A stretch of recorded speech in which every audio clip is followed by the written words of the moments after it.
ada beberapa tahapan yang penting kita lakukan sebagai pribadi agar kita menjelma jadi pribadi yang ideal. Jadi, untuk jadi pribadi ideal dengan mempertimbangkan segala sesuatu termasuk watak generasi yang malam hari ini kita ulas. Yang pertama,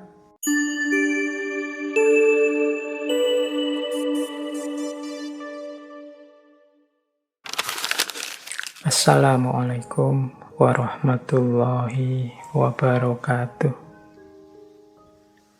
Kita belajar ya gimana cara mengajar generasi ini dari baby boomers sampai generasi alpha.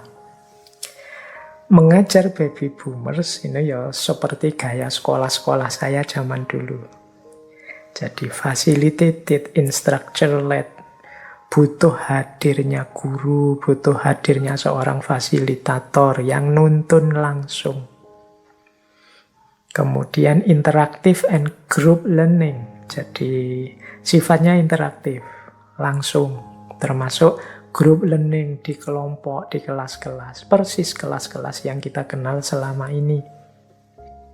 Kemudian prefer tactile learning. Jadi learning by touching and doing. Ini yang ketemu langsung, kita mungkin hari ini menyebutnya luring, ketemu langsung. Generasi baby boomers itu suka books, PowerPoint, handout, dan lain sebagainya. Ada materi-materi konkretnya yang bisa dilihat, bisa dibawa pulang. Ini gaya baby boomers. Kalau zaman dulu, zaman saya kuliah, iya itu masih ada namanya pakai overhead projector. Jadi pakai proyektor zaman dulu itu. Nah, ini memang era-era lama, baby boomers. Beda dengan kalau kita mengajar generasi X. Ini yang agak pragmatis tadi, zaman generasi saya. Generasi X itu fokus pada hasil. Maka kalau teman-teman kok pas ngajar generasi X, kalau generasi X sekarang ada yang kuliah lagi atau sekolah lagi, itu gaya generasi X itu pada hasil. Jadi kita tunjukkan hasil pentingnya apa. Kalau sampean belajar ini nanti dapat ini. Kemudian make learning experiential. Jadi tampakkan bagaimana manfaat faedah dari belajar itu. Termasuk untuk problem solving. Nah, generasi X itu control over own learning. Jadi lebih mudah kalau mereka disuruh belajar sendiri, diberi tugas-tugas, diberi batasan-batasan, baca buku ini. Yang tidak beda dengan generasi boomer yang suka dihadiri langsung, kemudian mungkin ya setengah diceramahi seperti sekolah-sekolah zaman dulu. Nah, tapi kalau generasi X ini suka kalau dipancing untuk berpikir sendiri, belajar sendiri. Mereka suka parallel thinking. Parallel thinking itu banyak orang misalnya kemudian menyelesaikan satu problem, memikirkan satu masalah bersama-sama. Kemudian generasi X itu suka kalau dipancing sehingga mereka jadi berpikir. Maka beri key point. Jadi keyword. Jadi kata-kata kunci untuk mereka dalami. Nah, kemudian kalau generasi X itu fleksibel in scheduling. Jadi jangan terlalu kaku dengan jadwal. Untuk generasi X ya, mungkin agak beda dengan generasi baby boomers. Baik, kita lanjutkan biar nanti waktunya nyampe. Beda lagi dengan generasi Y. Nah, cirinya apa generasi Y? Boleh lagi diulang lagi nanti rekamannya. Generasi Y ini kan ada agak idealis tadi, ingin mengubah dunia. Nah, di sini penting bagi para pengajar kalau ngajar generasi Y itu dengan sistem edutainment, learn and fun. Gimana kita membuat suasana belajar yang kreatif. Kemudian untuk generasi Y, kita harus banyak memberi mereka tantangan-tantangan. mistakes itu ya ndak apa-apa, kita beri ujian, tantangan, mereka akan belajar dari kesalahan-kesalahan yang mereka lakukan untuk meningkatkan skill mereka. Kemudian teamwork and technology. Bagaimana kita menggunakan teknologi dan membangun teamwork saat belajar. Ini penting untuk generasi Y. Generasi Y juga suka dengan discovery and mystery of answered questions. Jadi mereka suka diberi tugas-tugas untuk menemukan sesuatu, mencari misteri, menjawab misteri-misteri yang menantang dan lain sebagainya. Soal-soal tak terjawab dan lain sebagainya. Nah, kemudian generasi Y ini karena dia sudah generasi yang sangat mendalam, sangat mahir di bidang teknologi, jangan hanya disodori informasi, tapi juga diajak bersama-sama untuk menggali informasi. Jadi fasilitatornya, gurunya tidak harus menyiapkan informasi untuk disodorkan, tapi mengajak mereka bareng-bareng untuk mencari informasi. Nah, ini penting saat kita mengajar generasi Y. Lanjut, kalau kita ngajar generasi Z, pertama-tama harus kita ingat betapa berbedanya generasi Z ini, mereka yang sudah sejak bayi dikelilingi oleh teknologi, maka mereka ini referensinya banyak. Mereka membentuk diri mereka juga sangat beragam. Maka untuk mereka berlaku prinsip one size never fits all. Satu ukuran tidak bisa untuk semuanya. Kita harus menghargai individualitas mereka masing-masing, gaya mereka, passion mereka. Berarti apa? Kita kalau ngajar harus bikin aturan main yang fleksibel. Karena mungkin ada 1-2 misalnya anak yang kita ajar dari generasi Z ini punya gaya berbeda, passion berbeda, kecenderungan berbeda yang dia tidak merasa nyaman kalau pakai gaya kita. Kemudian ya tentu saja kita bisa mengawal mereka sejak mencari referensi atau rujukan, sama seperti generasi Y tadi. Kita kawal mereka, tidak hanya kita beri informasi. Nah, mereka ini semangat untuk belajar hal-hal baru meskipun banyak yang menganggap pendidikan formal itu tidak terlalu penting. Maka mari menciptakan suasana yang tidak terlalu kaku, terlalu resmi, terlalu formal saat mendidik mereka. Nah, ini untuk generasi Z. Terus mereka ini ingin tadi ya idealismenya untuk mengubah dunia. Bagaimana mereka bisa menciptakan dunia yang berbeda, maka kita tunjukkan bagaimana mereka bisa berkontribusi untuk dunia. Tunjukkan ini penting untuk dunia kita, itu bisa mengubah dunia kita, dan lain sebagainya. Kemudian hindari aktivitas yang monoton. Mereka ini mudah bosen karena mereka tahu banyak hal yang asik dari teknologinya, sehingga kalau kita monoton saja untuk jangka panjang gitu-gitu saja, ya mereka akan bosen. Biarkan mereka jadi co-creators, mereka jadi pencipta dari pengalaman mereka sendiri. Jadi buat peluang-peluang biar mereka mengalami hal-hal yang mereka bisa belajar dari sana. Dan tentu saja jangan sampai ngajar mereka itu hanya ceramah. Mereka ini generasi yang sudah akrab dengan teknologi, maka penting gambar, audio, dan lain sebagainya saat ngajar mereka. Nah, generasi alfa, ini generasi yang paling muda.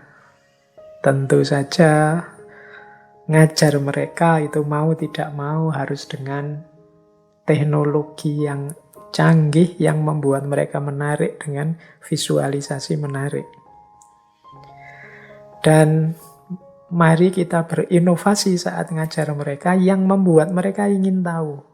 Sehingga mereka terus penasaran dan ingin mengejar informasi sendiri.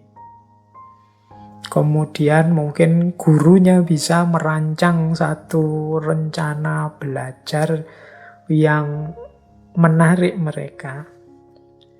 Mungkin tema ini, tema itu dijelaskan sisi menariknya di mana sehingga mereka tertarik untuk belajar sendiri, menggali sendiri dari peta kajian yang sudah kita dapat. Nah, penting untuk generasi alfa ini, karena mereka hidupnya sudah sangat asik dengan teknologinya, maka mengajar generasi alfa penting juga kita sisipkan social skill. Jadi bagaimana mereka mampu menghidupkan passion hubungan sosial, karena mereka ini cenderung individual. Aktivitasnya di rumah saja, main dengan gadgetnya. Jadi mari kita latih mereka untuk berempati, memahami perasaan orang lain, membina hubungan dengan orang lain, dan lain sebagainya. Yang kedua, kalau mungkin, mari kita lebih dekat dengan mereka secara privat untuk generasi alfa ini, sehingga kita bisa mudah memantau aktivitas-aktivitas mereka di dunia maya. Nah, kemudian kalau memang kita mampu lagi, mari kita tunjukkan pada mereka ada banyak hal yang asik dan lebih mengasihkan di luar keasikan bersama perangkat teknologi atau gadget yang mereka pegang. Mungkin mereka diajak apalah yang biar membuat mereka tahu bahwa yang asik itu tidak hanya HP, yang asik itu tidak hanya smartphone, tidak hanya medsos, tidak hanya TikTok, dan lain sebagainya. Beternak itu asik, menanam apa gitu asik. Misalnya memelihara ikan atau membuat akuarium dan lain sebagainya. Coba kita ajak mereka ke aktivitas-aktivitas mengasihkan. Biar mereka tidak stuck di gadgetnya, stuck di teknologi informasinya. Nah, boleh juga kita latih mereka misalnya yuk membuat agenda harian. Melatih manajemen waktu. Kapan waktu belajar, kapan waktu pegang HP, kapan waktu bersosialisasi. Ya tentu saja untuk melakukan ini harus kerjasama dengan orang tuanya. Ini demi generasi alfa, karena generasi ini sudah sejak bayi sudah akrab dengan gadget, dengan alat-alat teknologi informasi. Baik, ini penting ya untuk ketahanan generasi kita. Jangan sampai kehidupan sosial manusia hancur, kemudian mentalitas kemanusiaan generasi kita juga merosot. Mereka ngertinya ya memainkan alat, memainkan gadget. Baik, jadi ini hubungannya dengan pemahaman kita tentang generasi.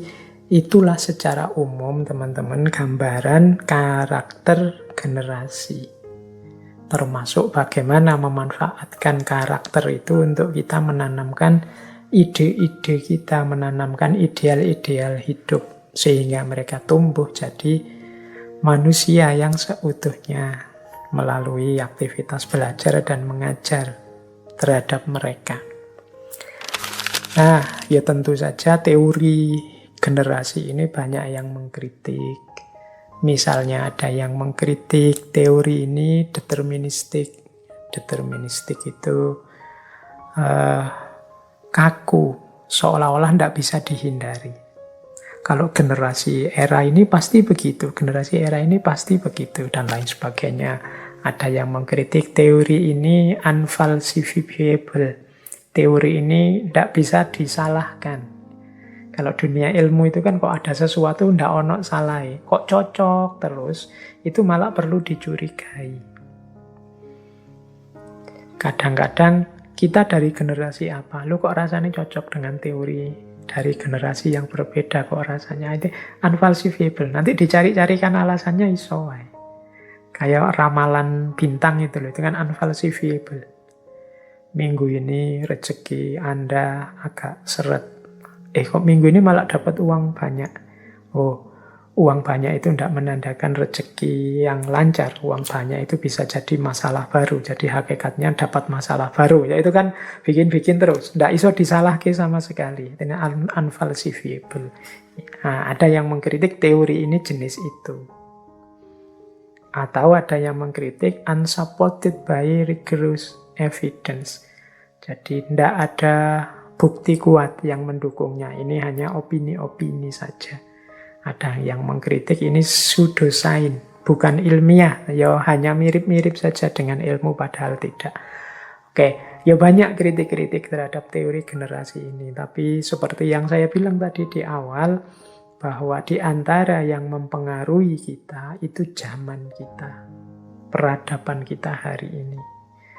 Nah, karakter generasi. Paling tidak kita paham secara umum, oh masing-masing generasi ini ada karakternya, ada polanya. Baik. Nah, masih ada waktu ya. Saya ingin nutup sesi bulan ini. Karena sesi bulan ini kan sebenarnya pertanyaan tentang who am I? Who am I itu siapa saya yang kita gali sejak pengenalan diri, self-love, identitas, self-identity, kemudian mimpi, kerja, dan malam hari ini kita membahas tentang generasi. Secara umum, akhirnya bisa kita simpulkan yang pertama bahwa diri kita ini, konstitusi diri kita ini ada yang sifatnya watak, kalau bahasa Jawanya dia yang memang sudah tertanam jadi karakter kita, yang sifatnya menetap, ada juga yang sifatnya aspek-aspek yang sifatnya bisa berubah. Kalau pakai terminologi Jawa, ini mohon maaf yang dari budaya yang berbeda, orang Jawa itu punya istilah watek, watuk, wahing. Unik ya. Watek itu watak, watuk itu batuk, kalau wahing itu bersin. Jadi konstitusi diri kita itu yang ada menetap dalam diri namanya watak atau karakter. Jadi watak itu ada dalam diri kita. Ini sulit mengubahnya, kecuali memang kita secara serius ingin berubah pelan-pelan, butuh waktu yang lama. Ini namanya watak. Ada juga watuk. Watuk itu kan dari dalam diri kita batukkan. Karena ada mungkin gatal-gatal di tenggorokan atau dada sesak, terus kita batukkan. Jadi ada dorongan dalam diri. Ini maksudnya apa? Konstitusi diri kita itu juga berasal dari diri kita sendiri. Cita-cita, keinginan, mimpi, dan lain sebagainya. Jadi ada watak, ada watuk. Yang ini butuh dilampiaskan keluar, butuh diekspresikan. Seperti batuk, kalau kita tahan kan tidak enak, sakit. Nah yang ketiga, wahing. Wahing itu bersin. Kita bersin itu ketika ada debu atau barang-barang dari luar masuk dalam diri kita lewat hidung. Yang itu ketika hidung merasa tidak nyaman, terus dia dimuntahkan keluar dalam bentuk bersin atau wahing. Jadi konstitusi diri kita itu antara lain juga ada pengaruh-pengaruh dari luar yang masuk ke dalam diri kita. Yang cocok sih tidak masalah, nyaman saja. Yang tidak cocok kita buang keluar. Itulah yang disebut bersin tadi.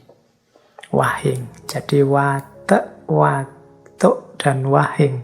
Ini konstitusi diri kita. Nah, jadi yang pertama itu strukturnya. Kemudian yang kedua, dari pengenalan macam-macam yang kita bahas bulan ini, ada beberapa tahapan yang penting kita lakukan sebagai pribadi agar kita menjelma jadi pribadi yang ideal. Jadi untuk jadi pribadi ideal dengan mempertimbangkan segala sesuatu termasuk watak generasi yang malam hari ini kita ulas. Yang pertama, perlu bagi kita dasar dari segalanya adalah pengenalan diri. Jadi kita pahami diri kita. Siapa sih aku ini? Mimpi-mimpiku apa? Kemudian apa yang harus aku lakukan? Tanggung jawabku apa? Dan lain sebagainya. Ini aspek pengenalan diri. Termasuk aku ini dari generasi yang mana? Kecenderungan umumku apa sebagai generasi hari ini? Ini namanya memahami diri. Oh pantes aku kok sulit sekali lepas dari gadget, dari smartphoneku. Ternyata aku ini masuk generasi Z atau generasi Alpha yang memang sejak lahir sudah akrab dengan gadget, akrab dengan smartphone misalnya. Nah, ini namanya mengenali diri.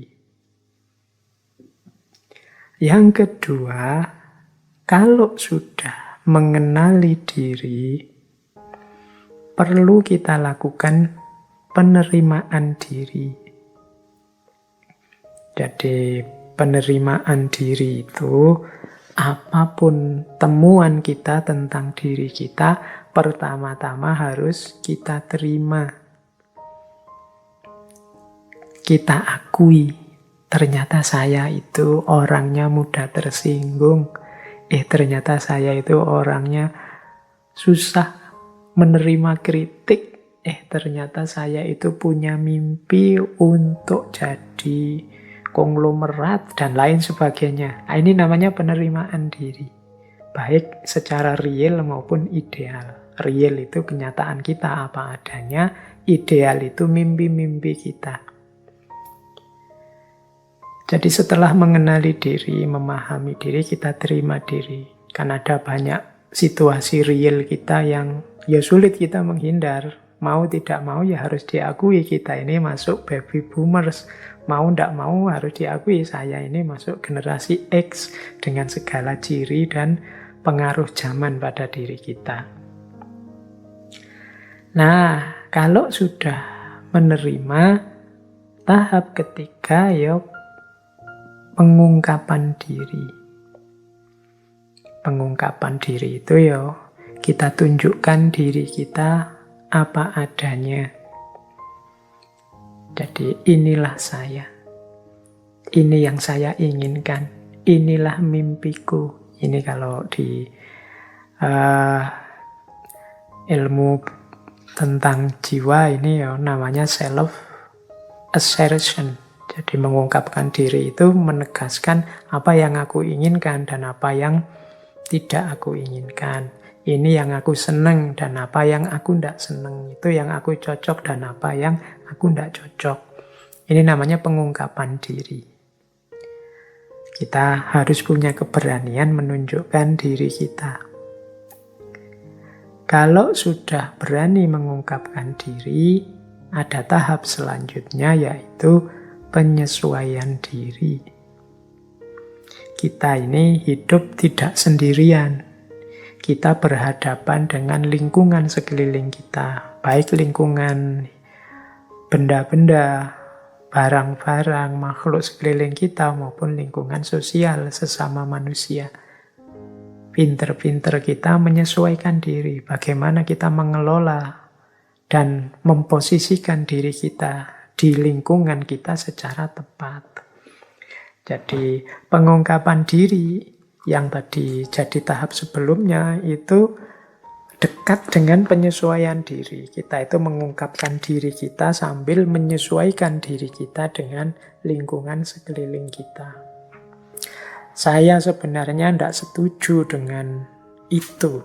Akan saya sampaikan bahwa saya tidak setuju, tapi saya menyampaikannya tidak sekarang. Karena sekarang lingkungannya, situasinya masih belum memungkinkan. Mungkin sedang ada musibah, sedang ada bencana. Kalau disampaikan sekarang orang bisa salah paham dan lain sebagainya.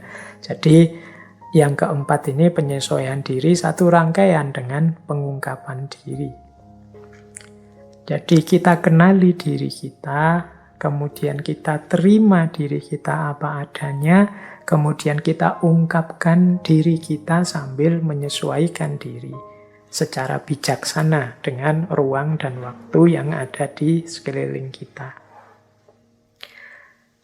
Terakhir, pribadi ideal itu selain melakukan itu semua, harus juga mampu mengembangkan diri. Mengembangkan diri ini muncul dari kesadaran bahwa aku ini tidak sempurna. Ada banyak kekurangan-kekuranganku. Ada banyak kelemahan-kelemahanku. Maka gaya hidup paling ideal itu gaya hidup yang mengembangkan diri. Tambah lama kita tambah baik. Tambah lama tambah meningkat kualitas kita. Tambah lama tambah meningkat keterampilan kita. Ini namanya pengembangan diri. Jadi kita tambah meningkat kualitas diri kita. Inilah sosok pribadi yang ideal. Jadi bahan untuk melakukan ini semua, untuk melakukan pengenalan diri, penerimaan diri, pengungkapan penyesuaian diri, dan juga pengembangan diri, ya antara lain materi-materi yang sudah kita gali bulan ini.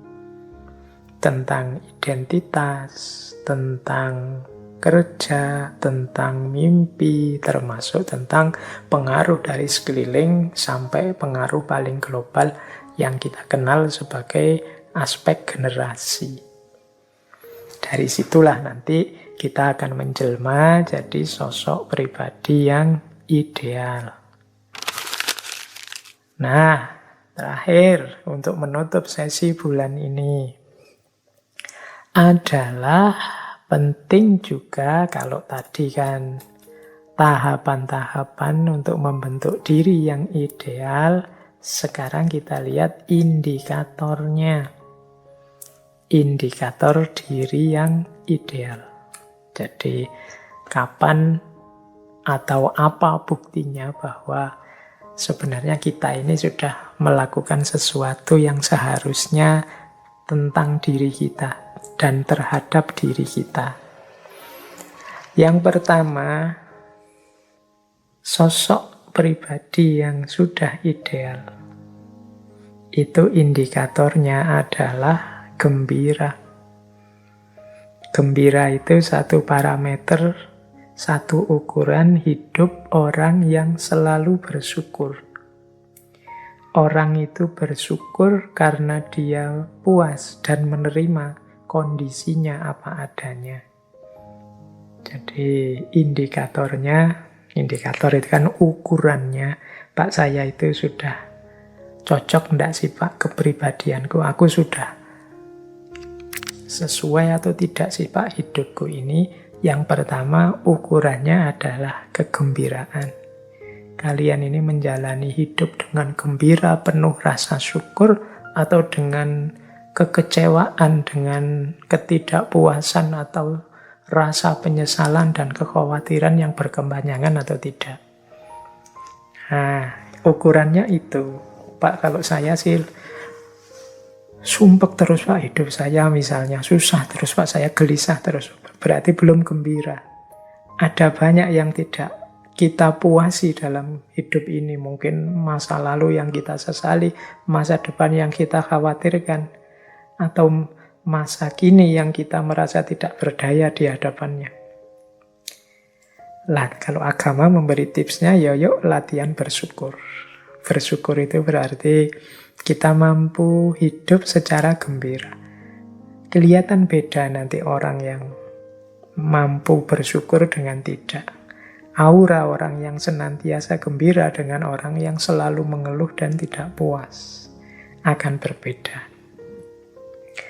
Yang kedua adalah hiduplah dengan gayamu sendiri. Jadi ini indikator bahwa kita ini sudah lega, puas dengan hidup kita. Citra diri yang positif adalah kita hidup dengan gaya kita sendiri. Bukan karena terpaksa diatur orang lain, bukan karena apalagi terseret oleh teman dan lain sebagainya. Enggak, saya ya milih-milih sendiri, saya sukanya memang ini. Lah kok kamu sukanya hari ini kok drama-drama Korea? Ya enggak, saya memang suka. Gaya saya ya memang itu. Yang drama-drama Korea itu. Enggak mentang-mentang ada yang mengkritik penggemar Korea terus saya pura-pura enggak suka Korea misalnya, enggak. Ya gayaku memang suka Korea itu. Atau sebenarnya saya enggak suka Korea, tapi yang lain kan suka Korea. Makanya saya gayanya kayak suka Korea. Nah itu berarti bukan gaya kita sendiri. Ayo kita hidup sesuai dengan dorongan hati kita sendiri. Ini nanti akan jadi sumber kebahagiaan juga. Ini sama dengan kita menampilkan versi diri kita apa adanya. Tadi kan ada aspek penerimaan diri. Terus ukuran yang ketiga, selain gembira dan hidup dengan gaya kita sendiri adalah kita siap untuk disukai atau tidak disukai. Ya hidup ini kan memang tadi kita hidup dengan gaya kita sendiri. Mungkin ada orang yang suka atau tidak suka dengan kita. Ada orang yang nyinyir, ada orang yang iri, ada orang yang dengki. Atau ada orang yang mengidolakan kita berlebihan, itu kan menyukai kita, dan lain sebagainya. Dan kita tidak terpengaruh dengan itu. Silahkan saja orang setuju atau tidak dengan pilihan hidupku. Dengan gaya yang kuanggap baik dan benar ini, monggo saja. Tapi inilah aku, apa adanya. Baik kalian suka atau tidak suka. Nah, ini indikator ketiga.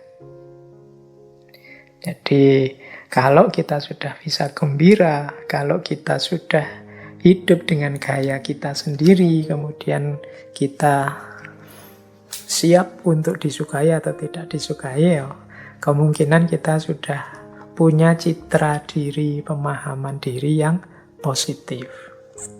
Kan banyak orang hari ini yang tidak siap kalau tidak disukai. Kadang-kadang sudah melakukan kebaikan, tetapi kok tidak ada yang respon ya? Kok tidak ada yang jempol, nggak ada yang like?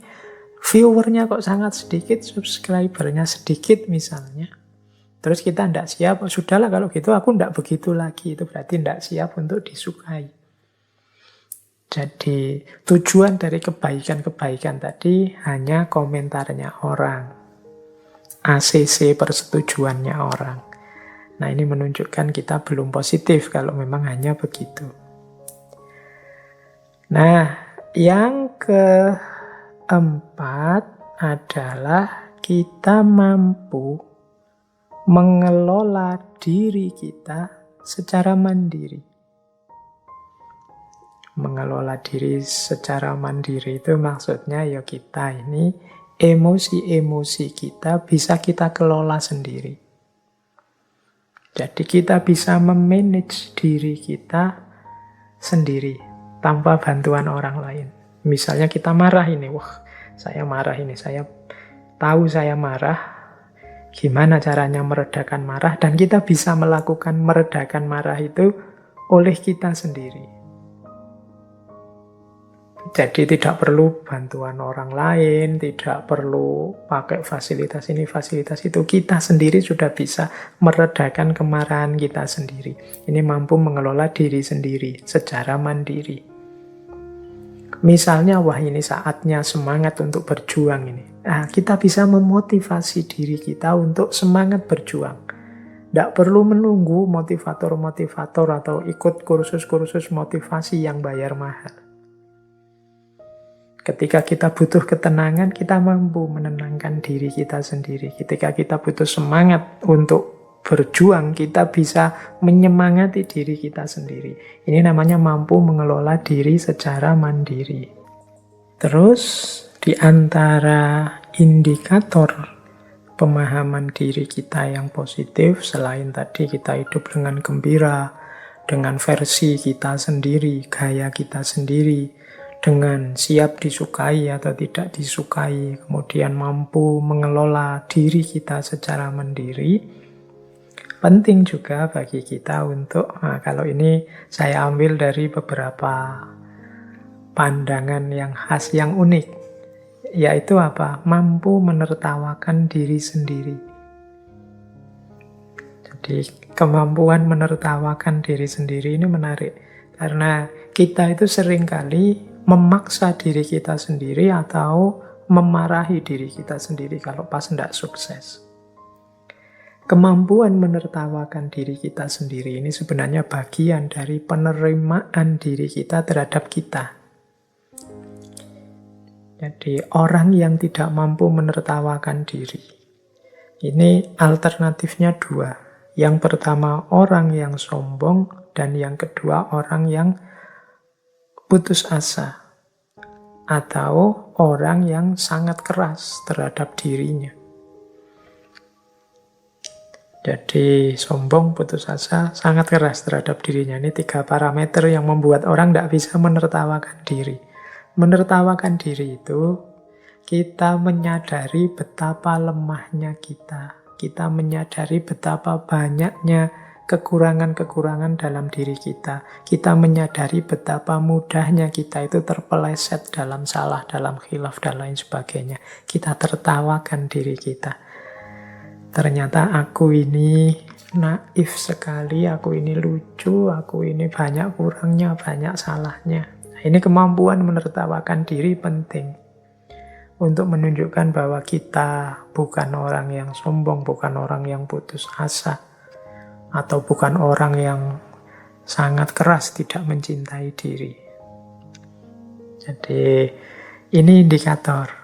Coba teman-teman dicek ya, kalau teman-teman sedang atau telah melakukan kesalahan, kemudian sadar bahwa itu salah, selain menyesal, itu kan pernah tidak kita menertawakan diri kita sendiri. Jadi menertawakan itu salah satu indikasi bahwa kita memahami diri kita sebagai sosok yang lemah, banyak kekurangan, dan lucu, naif. Nah, tapi tidak dengan keras memarahi atau menyesali hidup, menyesali diri. Ini bagian dari self-love. Jadi ini yang kelima. Dan yang terakhir, indikator pemahaman diri yang positif itu ya tentu saja kita mampu berinteraksi, kita mampu beradaptasi dengan yang lain di sekeliling kita. Ya mungkin kita hidup dengan gaya kita sendiri, kita siap disukai atau tidak disukai, tapi kan bukan berarti kita tidak bisa beradaptasi. Jadi kita harus juga bisa beradaptasi dengan yang lain. Oh iya sih, sebenarnya gayaku itu ya apa adanya seperti ini, tapi situasi saat ini kalau aku apa adanya mungkin malah membuat orang kecewa, marah, tersinggung. Ya sudah, aku pending dulu, nanti nyari situasi yang tepat. Nah, aku siap sih disukai atau tidak disukai, tapi ini ada orang ngeritik aku. Nanti kalau aku cueki saja, jangan-jangan dia kecewa, dan siapa tahu memang kritiknya penting. Oke lah, aku dengarkan kritiknya apa. Aku tidak akan cuek, dan lain sebagainya. Ini kan mampu berinteraksi, mampu beradaptasi dengan lingkungan sekeliling kita. Jadi teman-teman, mungkin agak sulit kita mencari banyak teori tentang mengenali diri, memahami diri, dan lain sebagainya.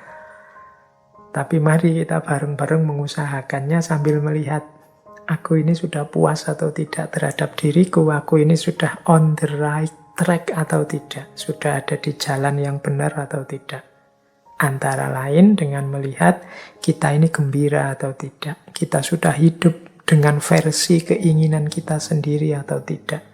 Kita ini siap disukai dan tidak disukai atau tidak. Kita mampu mengelola emosi-emosi, mengelola diri kita sendiri atau tidak. Kita mampu menertawakan diri kita atau tidak. Dan terakhir, kita mampu berinteraksi dan beradaptasi dengan lingkungan sekeliling atau tidak. Ini indikator-indikatornya. Ya tentu saja tidak ada manusia yang sempurna. Seperti tahap-tahap tadi, selalu saja terbuka ruang untuk pengembangan diri, peningkatan kualitas diri. Wong kita ini manusia yang tidak sempurna, selalu saja mungkin salah, mungkin tidak pas, mungkin keliru.